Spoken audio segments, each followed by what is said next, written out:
Hello, my name is James Trost, and this is A2 Insight. Today's guest is Sally Hart Peterson. Ms. Peterson grew up in Massachusetts, attended Williams College, as well as receiving her master's degree from Harvard Business College. She moved here many years ago with her husband and was on the Ann Arbor City Council for a term, and then just came up a little bit short as she ran for mayor in the 2016 election. Currently, Ms. Hart Peterson is on the Economic Policy Advisory Commission through the City Manager's Office, and we're going to learn a little bit more not only about her background, but also what she hopes to see as the benefits and hopes for the future of Ann Arbor economically. Sally Hart Peterson, welcome to A2 Insight. Why don't you give us a little bit of information about some of your early influences? We'll go from there. Early influences clearly were my parents. I grew up in North Attleboro, Massachusetts, right on Route 1A in the rectory of Grace Church, North Attleboro. My father was the Episcopal priest there. And I think at a young age, I kind of think it was an unusual background, but everyone probably thinks their story's unusual. But my dad was an Episcopal priest. We lived in a rectory. My mom never drove. I have three sisters, one of whom is severely developmentally disabled. And so there was a lot of interesting dynamics in our house growing up. If we wanted to do anything extracurricular or wanted to go shopping, we had to, we relied on public transportation. We were on the route between Providence and Boston, which were frequent destinations. But for example, I was on a swim team for 3 years in middle school and high school. And, my mom didn't drive. I had to call every day to find a ride to the YMCA to practice. And I think what that instilled in my sisters and in me was a sense of resiliency, I think, growing up, and a little bit of not just self-awareness, but really just self-reliance and patience, for sure. So I think those are sort of the early influences on my life. Well, certainly education was a value in your family, Yeah. since you not only got your bachelor's degree, but went on to Harvard. Yes, it did. And then I guess after that experience, what was the motivation or what events prompted you, and I assume a larger family, to come to the Ann Arbor area? Good question. So my husband, we got married right after I graduated from business school, and we stayed in Massachusetts for a few years until the time he decided that he wanted to get his MBA. But he's from Ann Arbor, or has been from Ann Arbor since middle school and later, and his family is here. His parents are here. And when we moved here in 1996, we had a 5-week-old baby, Jack Peterson, who's now a senior at Lehigh University in Bethlehem, Pennsylvania. But it was a tough time to move. So we moved here so he could get his MBA. It was then called the University of Michigan Business School. It wasn't quite yet called Ross. And it was a tough decision because I was leaving family and friends in Massachusetts. Most of our friends also had new babies, and I was leaving that cohort and coming to a city which, frankly, I had actually fallen in love with before I even fell in love with my husband. So I had first been here for executive education when I was working for Cummins Engine Company back in the 80s. Loved Ann Arbor, thought it would be a great place to raise a family someday, just kind of musing, but it actually happened. And so we came here. My in-laws had, in the early years, Tim was in business school. I was working full-time as a consultant. We had young children. My in-laws were wonderful babysitters, eased sort of the burden. We didn't have to have daycare every single day. So they eased the burden on that for us. So we were able to sort of work and live and raise our family here in Ann Arbor. Well, that certainly sounds like quite a task. Your husband gets the MBA here as well, and you're raising a family. What I want folks to know is that one of the reasons we have Sally here today is Sally has had quite an interesting interaction with local government. Yes. She was elected to the City Council in November of 2012. She also came up a little short, but ran for mayor in 2014. So she has an interesting aspect and an understanding of what it's like to understand some of the complex problems facing our world here in Ann Arbor. But I kind of want to get a sense of why you initially became interested. You're raising your children, your husband, you stay here, and somehow you're attracted to city government. What was the motivation for that? I don't know that it was initially specifically city government as much as just wanting a community investment. And again, I go back to my dad as an early influencer, always involved in the community as a parish priest, but also on several boards in the area. He was on the hospital board, he was on the YMCA board. And so I grew up in a family that was always having its roots in the community. And when my kids got to middle school, I actually decided to stay home. That was a decision we made. And it's always a personal decision, but for us, what worked is to have me home when I can drive the kids around when they're in middle school and high school. And so during this time, I actually took up running. And well, I had always been a runner, but I took up running longer distances, and my mind would start to wander. And I just kept coming back to city issues. And your mind sort of thinks and tries to problem solve mile 6, 7, 8 or whatever. And I kept coming back to city issues. And I felt like either I need to run for city council or I'm dehydrated or both. And so I decided to run for city council because I just felt like the combination of my background, always involved in community service, having a business mind and practical approach to problem solving, I felt like there was a voice that hadn't been heard on city council. And I ran actually in 2012 on a Fresh Voice campaign, and that was successful. What did you learn from that? I mean, I've talked to various politicians who've run on this program previously. It's not an easy task, not in terms of not only the time commitment, but also did you do the same door to door? I mean, did you realize it sounds like it's a major commitment? What was it like for you when you ran for council? So the campaign for sure was a major commitment. It was also a family commitment. And actually the best part of it was going door to door. It is exhausting, but it's what my dad did too. As a parish priest, he would go visit parishioners in their homes in the afternoon on his bike in North Attleboro. And I sort of compare it to that.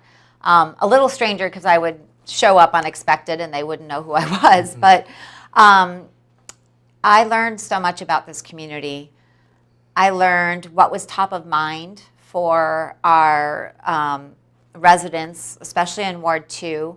I actually kept a tally of what the major issues were. I would ask, tell me your top 3 concerns or issues without leading them. And I kept a tally of that. And on my campaign website, I would update it. And it seemed to be that a lot of the issues that were arising had to do with the town and gown relationship between University of Michigan and the city of Ann Arbor. And that clicked with me. When I got on city council, and I'm jumping ahead, you haven't asked this question yet, but I'm going to answer it anyway. One of the things I learned when I joined city council was the fact that the city really didn't have an economic development strategy. And that is that gap of focus was something that I launched onto very quickly. At our first budget retreat in December of 2012, economic development was a budget priority, and I decided to be the champion for that budget priority with some support from other city council members.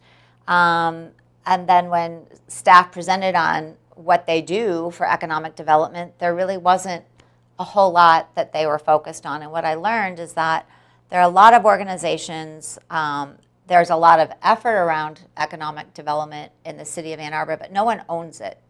And what I learned is that from a city council perspective and possibly a community ethos is that with the University of Michigan here providing a stable base of jobs, they're not going to go anywhere. Perhaps we don't need to worry about economic development. We've got the university here. But where it really reveals itself is in the general fund. The city has a revenue problem, and we are limited to property taxes now for the majority of our general fund. There are other sources of funding as well, but property taxes are the bulk of it. But but we're also capped by how much we can raise. Even though property values are increasing, we cannot increase the amount that we get from property taxes. Costs are going up, revenues are not. And so it seems to me, this is where I put my business background hat on, how do we solve the city's revenue problem? And that was sort of what I championed from 2012 to 2014 and throughout the campaign for city council and since then. And so I never really gave up on that need that Ann Arbor has, and finally in my new role, we're seeing some renewed interest in it. Well, that definitely is encouraging. I think what I've certainly I am a townie. Yes. I come from interesting up on the north side of town. And I think it's great that, and this is leading to what you're doing, I'm very appreciative that they are taking advantage of your experience, not only in business, but in terms of your concern. It is great that we have the University of Michigan here. It's unique. I've said this before, the vibrance, it's wonderful to see the students, but it is not, a one-horse town. We have problems with affordability issues, with people coming in here. And then at the same time, we're always ranked as one of the greatest places to live in the country, the highest level of education, I think even more. So the assumption, I would assume, is that we should be having businesses and various corporations breaking down the doors to come here. But I don't know if that's the case. Could you tell me, Well, where I think the case is, and I've had a couple of conversations with the Spark president and CEO, Paul Krutko, is that, we don't have a lot of office space downtown. And our business quarters are underdeveloped with respect to office space. They're zone light industrial. And the economy has changed. We're more technological. And so how do we think about redeveloping our business quarters so there is more access or more opportunity to build office space that might have some specific amenities? For example, on North Main Street on the east side, there are a lot of little companies in there that are doing well. But that is a major gateway to downtown that's congested all the time. There's a lot of studies out there that says there's economic benefit for redeveloping along the waterfront in the state of Michigan to the tune of a 6-to-1 return on investment. Think about how North Main Street would look on the east side. Wider roads, better sidewalks, bike lanes. Think about the B2B trail already goes through the path there. But what about retail, restaurants, office space right along the riverfront with a conduit through the tree line to downtown Ann Arbor? That's the kind of fresh thinking that needs to happen. Redeveloping our business quarters in that way may alleviate congestion. It may promote more non-motorized transportation and commuting. But we need to be creative, and we need to realize, and to do that, the city needs to make an investment, and the city doesn't have the reserves to do that on its own right now. So now we need to look for public-private partnerships, known as P3s. Better collaboration with the University of Michigan. We shouldn't be expecting them to write a check. That's not what they do. They do benefit the community in many ways in terms of a stable job base, which buffers us. Like during the Great Recession, property values didn't decrease in Ann Arbor like they did throughout the state because we were a college town, because University of Michigan is here. But there's so much that the city needs to think about in terms of how they prioritize what their redevelopment looks like. Well, I guess at one level it's great to have some of the problems we have that others, I suppose, communities would be envious to be as fortunate as we are to have the university here. Right. But one of the complaints I've felt as a resident, particularly for students who graduate from engineering schools or they go somewhere else, they don't stay here. They're going to Chicago. They're going to larger, because the future is high tech, as you mentioned. Light industrial is not. I guess the question would be, you've been appointed to learn about the economic future for this community. Part of that process, how do you attract a business to a community? I mean, you talked about these, but how do communities go about finding businesses that they would like to bring, and how do you promote it? How do you market a community? So, in part, Spark does that. The city's contract with Spark is minimal. We don't really pay them to do that for us. So, by better collaboration with Spark, for example, if we were to start an economic development commission, We could develop strategies that would help us identify what companies we might want to attract, but also understand what our barriers are right now to attracting them. Again, lack of office space, lack of parking downtown are huge barriers, lack of office space on our business quarters. So there's certain things that need to be fixed first. And when we talk about redevelopment, I think it's also important that redevelopment happens in a way that is consistent with the heritage and character of Ann Arbor. There's been a lot of backlash on the skyscrapers downtown. Most of those are for housing. They're luxury apartments or luxury condos for students, and a lot of retirees actually end up downtown. But what about workforce housing? We have no workforce housing in Ann Arbor. How do we inspire that? The economics aren't such that you can affordably build workforce housing in Ann Arbor. You have to go high. So how do we change the economics so we can have buildings that are in scale with the community that we want to be? This interests me too, because I mean, I've discussed this before, that what is the aversion to skyscrapers? If we complain we don't have enough green space, we don't have enough affordable housing, it would seem to me a logical development would be larger buildings, but we only have student housing. If it's business, if you can't attract business because we don't have office, how do you do it? That's a good question. I mean, you see, for example, 413 East Huron is vacant in their first floor. Their rent is so high they can't bring a business in there. I don't know how full they are in the rental community, in the lofts or the apartments that they have there. I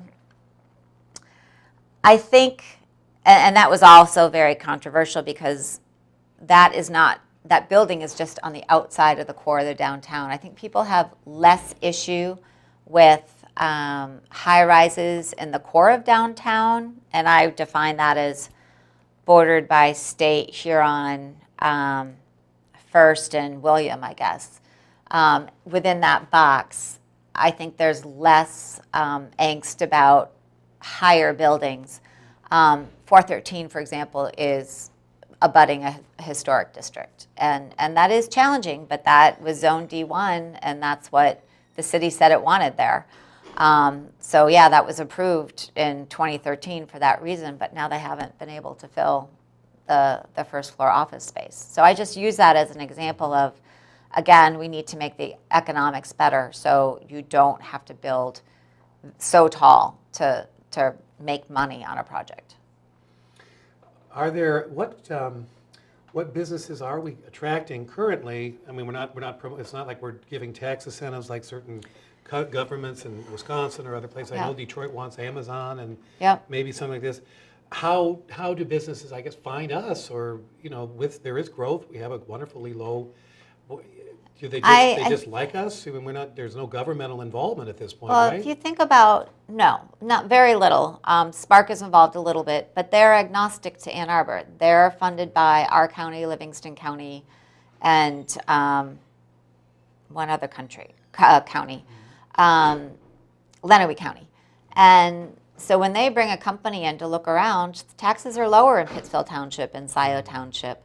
So not only do they offer parking and office space, but lower taxes as well. So what is the value proposition for Ann Arbor? That's a tough one.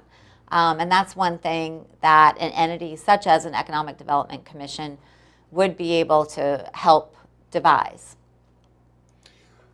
So, because it is one of those, it is kind of a catch-22 at one level, because thankfully I don't have to I see it, the morning trek that is literally, this was a complaint, it's been going on for 40 years, get people in mass transit, nobody wants to do it, maybe some people do pedestrian work, but I guess one of the main high-rises we would need would be parking, because they're literally, this is, I don't know what we do with this parking, because it is, how much you have to pay for that. So I guess when you say we don't have a specific, it's interesting. So there really is no specific plan about the future economic development from just a strict city perspective. I would say that I think that the ethos is beginning to change. And one of your questions to me are what are some of the challenges that we face? And I think one of those challenges is changing the thinking that we don't need an economic development strategy because we have University of Michigan. I think University of Michigan would want the city to have an economic development strategy, and we're seeing that the tides are turning. I was happily somewhat surprised to see at the December 2016 budget retreat that a city income tax was being considered. And that was the first clue to me that city council is now thinking about economic development. We'll leave it up to the voters as to whether or not a city income tax is correct for us. I'll save my personal opinions for another interview. But that the city is now changing its thinking. We have a new city administrator, Howard Lazarus, who's focused on getting things done in ways that I think maybe prior administrators or managers were more sort of caught up in the politics of the role, whereas he's able to separate it a lot better. He's a great relationship with the mayor. The mayor has endorsed the idea of me coming on as an executive policy advisor for economic development to the city administrator. We also have a new president of the University of Michigan, whom I've heard speak publicly many times about community investment. So I feel like the attitudes and the practices are changing. So now is a really good time for the city and our business leaders and community leaders to invest in developing an economic development strategy. We don't have the strategy now, but at least there seems to be validation that something needs to happen. Well, and I think there's some timeliness nature to our discussion, because I believe it was just a week or two, you did have a public forum. We did. Concerning, and I didn't do as much research on it. I think it was held at Washington, somewhere you had a public forum somewhere. It was at Palmer Commons on the University of Michigan campus. We kept it here. We had about 36 invited participants that represented leaders in the nonprofit sector, the private sector, University of Michigan, and greater education sector, as well as the government, state and local government. And we had a diverse group around the table from different sectors. We also kept it open to the public because we thought, this is a community conversation. So the public who attended to watch the proceedings also had a role in sharing their insights as well in terms of what does the city need to do? What are our barriers? What do we need to do to grow in a way that, again, keeps with our character and our heritage? How do we attract more technology jobs? That seems to be a path forward for Ann Arbor in terms of specific industries we might want to attract. There already is, from a startup perspective, small company perspective, a tech hub here. How do we grow that? What do we need to have? What resources do we need to have to grow that? And then how do we make Ann Arbor affordable so people who work here can also afford to live here? And that is really the greater quality of life question. How do we make Ann Arbor affordable? Which also yields the question, how do you define affordability? And that's a good task we have on our plate too. How do we define affordability? I would say that it has something to do with a resident's assessment of the value that they're receiving for the services that they're paying for. If you can say, yes, I'm getting a great value for the services I'm paying for, then Ann Arbor is affordable. I'm not sure people are saying that right now. And we need to continue to ask that question. So was there it's quite a diverse group of people. You've got the nonprofits, you've got the university. We usually we're at loggerheads when it comes to various issues. Right. Was there some true consensus even with the public? And was there any sense that we've got some hopeful, unified front as it relates to the economic future, which is so important for this community? I think this may have been the first time we've had all four sectors participating in that way, at least at a city-sponsored event. We had great collaboration with the University of Michigan in setting up the summit. I worked with Jim Kostiva, who's the Director of Community Relations, and Cynthia Wilbanks, who's the Vice President for Government Relations. And they were very influential in helping have the right space. We had it professionally moderated, and it was a great event. Well, that's exciting that people are talking about these things and that they had the public do that to find some time to do there. You have talked about some of the challenges, particularly I think coming from a unified perspective. It's exciting that with your background that we're thinking about the future, Yeah. because the other thing is other communities are thinking about their future, Right. which I didn't realize that we, in some ways, particularly with Spark, it's not a citywide, it's a broader Right. room. And, It's a regional issue as well, and that actually did come up loud and clear in the Economic Development Summit, that we don't need to think just about Ann Arbor and our core issue of a revenue problem. We need to think about how that impacts the greater county as well. And so if Ann Arbor is doing well, then hopefully the county is doing well as well. But we don't need to think only about Ann Arbor. which is certainly true also as it relates to the question you're talking about affordable housing. Right. I think one of the things that certainly is, in my own experience, having been in real estate and done some other, a benefit because of this, this is how these things work, with the strength of the Ann Arbor housing market, it helps raise certain markets within our neighboring communities Right. too. Right. And I know that the major issue we talk about is affordable housing, particularly because it is, I guess, either from a homeowner's perspective, not in terms of property taxes, but in terms of resale value. Yeah. That's great, but it is a tough Yep. market determines, I think. So And I think it makes sense to distinguish between, the vernacular between affordable housing and affordability in Ann Arbor, because affordable housing typically means specific housing for people under 30% AMI. And that's always been a challenge, but that's always been one that the city has been very assertive in addressing. But the issue of affordability in general along the continuum is one that we still struggle with. and certainly the distinction between affordable Housing and how it affordability, is. yeah. Interesting, because that is certainly something going forward. Well, the challenges we have, the idea of where Ann Arbor is now, your involvement, and certainly you have a unique perspective. You've dealt with the community, you've talked to various people, you've run for council, you've been on council. Now you're hopefully going to be there for us going forward. And I always ask this for most of my guests, what do you see, in 10 years? Or where would you like to see Ann Arbor? This is your home now, where you're not going anywhere, hopefully. Where do you want to see Ann Arbor economically in 10 years? I would like to see some of the spaces that are city-owned downtown that are underdeveloped to be reasonably developed in appropriate scale with new office space or perhaps workforce housing. I would like to see more attractive business corridors, less congestion, more activity along the riverfront. I think Argo Cascades was a great improvement near North Main Street and Broadway and Plymouth Road, but I think there's more that can be done. I would like to see more examples of public-private partnerships.